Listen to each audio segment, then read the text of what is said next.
Vous savez qu'en France, on mange 2 kg de riz par personne et par an, c'est-à-dire 4 fois moins que les pâtes, et pourtant c'est un produit d'usage courant.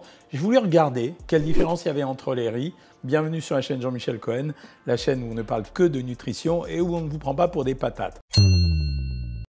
Masterclass, menu personnalisé, suivi diététique individualisé. Rendez-vous sur le site docteur.jeanmichelcohen.fr.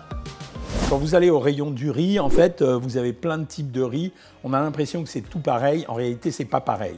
Généralité sur le riz, c'est un produit pauvre. Alors pourquoi c'est un produit pauvre? C'est un produit qui apporte essentiellement des hydrates de carbone. En moyenne, quand vous prenez un produit comme ça, quand il est sec, parce qu'il y a une différence entre le sec et une fois qu'on l'a cuit, c'est grosso modo entre 75 et 80 grammes d'hydrates de carbone pour 100 grammes. Donc c'est vraiment que de l'amidon, c'est une chaîne longue, c'est un sucre lent. Mais quand vous le cuisez, vous allez diminuer cette valeur minimum par 3, ce qui diminue aussi la valeur calorique, et on compte environ 28 à 30 grammes, un peu moins, 28 à 25 grammes de sucre lent pour 100 grammes une fois qu'il est cuit.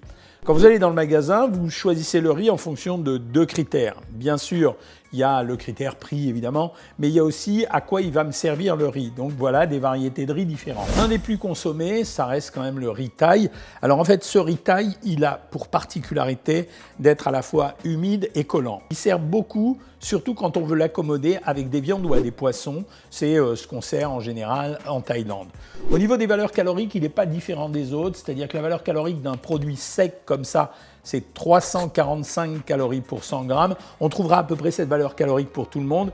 Et quand vous le cuisez, en fait, comme l'eau a hydraté le grain de riz, eh bien, en général, vous divisez cette valeur par 3, c'est-à-dire que vous vous retrouvez, selon les riz, entre 110 et 130 calories pour 100 grammes, ce qui est quasiment l'équivalent, à peu près, des pâtes ou des pommes de terre.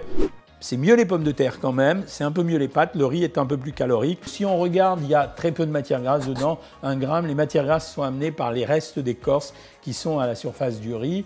Et puis on retrouve toujours la même chose, c'est-à-dire 76 grammes de sucre pour 100 grammes. Il n'y a pas de différence. En fait, c'est un riz qui va être consommé comme le riz basmati. C'est-à-dire riz thaï ou riz basmati, ce sont à peu près les mêmes usages, sauf que le riz basmati a pour particularité d'être plus sec et plus moelleux. On s'en sert également pour le même usage, c'est-à-dire pour les viandes ou pour le poisson.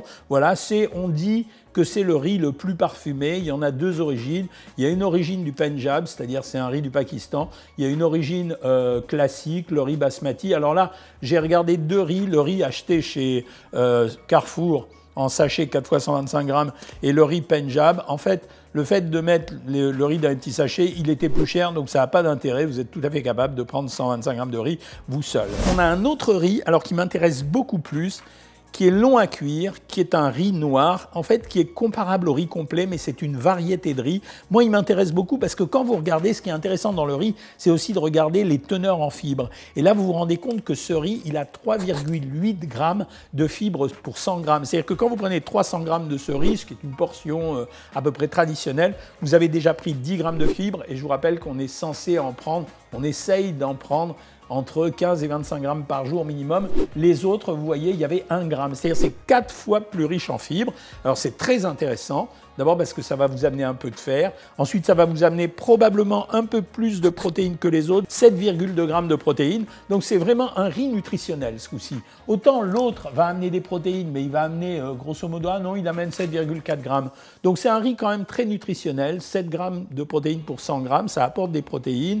C'est riche en hydrates de carbone, mais ça comporte beaucoup de fibres. Pour moi, c'est un des riz les plus intéressants. Son inconvénient, c'est le mode de cuisson, c'est-à-dire qu'il faut 40 à 45 minutes pour le cuire, alors que pour les autres, c'est moins, c'est 20 à 25 minutes selon les riz. Après, on trouve des variations, des appellations. Par exemple, ça, c'est le riz de Camargue. Le riz de Camargue, c'est un riz semi-long. En fait, il sert au même usage que le basmati et que le riz thaï. Donc, c'est presque la même chose. C'est une variante. On spécule beaucoup sur l'origine sans que ça ait vraiment une grande valeur puisqu'on va les accommoder la plupart du temps avec des épices ou avec des sauces. Dans très peu de temps, je vous donne les indices glycémiques.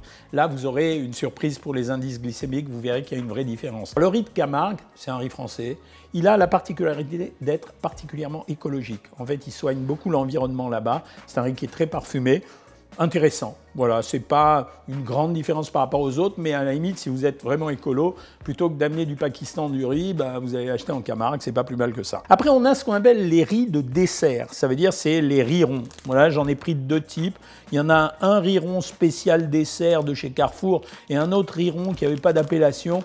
Même caractéristiques nutritionnelles que les autres, sauf que les riz ronds ont pour particularité d'être quand même beaucoup plus collants. On s'en sert notamment pour faire les sushis. On s'en sert également pour les desserts, en particulier le riz gluant ou bien le riz au lait. Donc voilà, mais en termes de valeur nutritionnelle, ça ne change rien. Il se prête plus à l'accommodation avec des produits sucrés. J'ai pris un riz complet quand même pour voir la différence avec le riz noir. En fait, parce que le riz complet, vous savez ce que c'est qu'un riz complet? C'est un riz dont on a conservé l'écorce, donc ça veut dire qu'il est plus fibreux.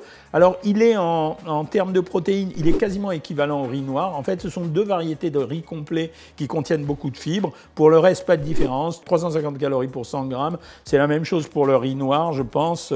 355 calories. Donc, c'est la même chose, sauf que le riz noir, il se cuit plus longtemps, il a un goût plus savoureux, il est légèrement plus riche en protéines. On a tous acheté le riz Lustucrus 5 minutes de cuisson parce qu'on a la flemme, parce qu'on a envie d'aller vite. Qu'est-ce que c'est que le riz incollable comme ça de Lustucrus? En fait, c'est un riz qui a été étuvé.